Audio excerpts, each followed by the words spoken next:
ছাত্রীকে কুপিয়ে হত্যা করা হয়েছে।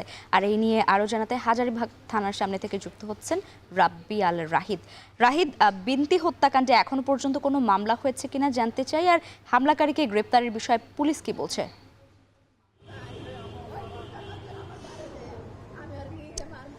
লাইভা দেখছেন যে এই মুহূর্তে আমি রয়েছি রাজধানীর হাজারীবাগ থানায়, এবং গতকাল রাতের যে ঘটনাটি সেই ঘটনাটি হলো যে হাজারীবাগ থানার আওতাধীন একটি এলাকায় ছুরিকাঘাতে অষ্টম শ্রেণীর এক ছাত্রী নিহত হয়েছেন।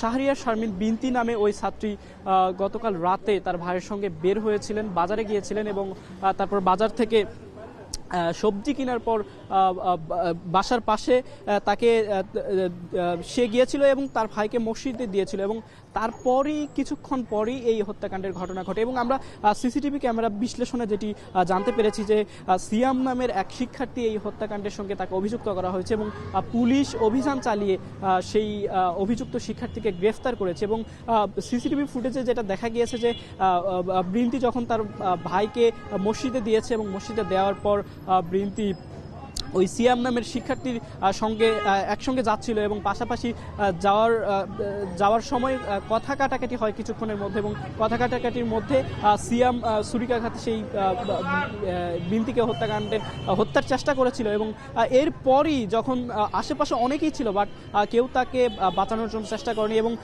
সব শেষে পাশের বাসার এক মহিলা যিনি তাকে বাঁচানোর চেষ্টা করেছিল, এবং বৃন্তি তাকেই জানিয়েছিল যে তার হত্যাকারী সিয়াম। এবং কিছুক্ষণ আগে আমরা হাজারীবাগ থানায় যে নিহতের মামার সঙ্গে কথা বলেছি, এবং তিনি জানিয়েছে যে অভিযুক্ত সিয়ামকে গ্রেফতার করা হয়েছে, এবং এই বিষয়ে আইনি মামলা এবং বিভিন্ন বিষয় যেসব রয়েছে সেগুলো এখনো প্রক্রিয়াধীন রয়েছে। এবং আপনি জানেন যে এই ঘটনাটি ঘটেছে, এবং এই ঘটনার সঙ্গে তার যে ফ্যামিলি রয়েছে, তার বাবা মা যেটি জানিয়েছে যে প্রায় গত 4 বছর ধরে এই নিহত এই মেয়ে বিনতিকে বিরক্ত করে আসছিল সিয়াম, এবং এই ঘটনার সূত্রপাতে পরবর্তীতে মামলা করা হবে এবং এই বিষয়ে ব্যবস্থা নেওয়া হবে বলে জানিয়েছে ডিএমপি রমনা বিভাগের উপপ্রধান।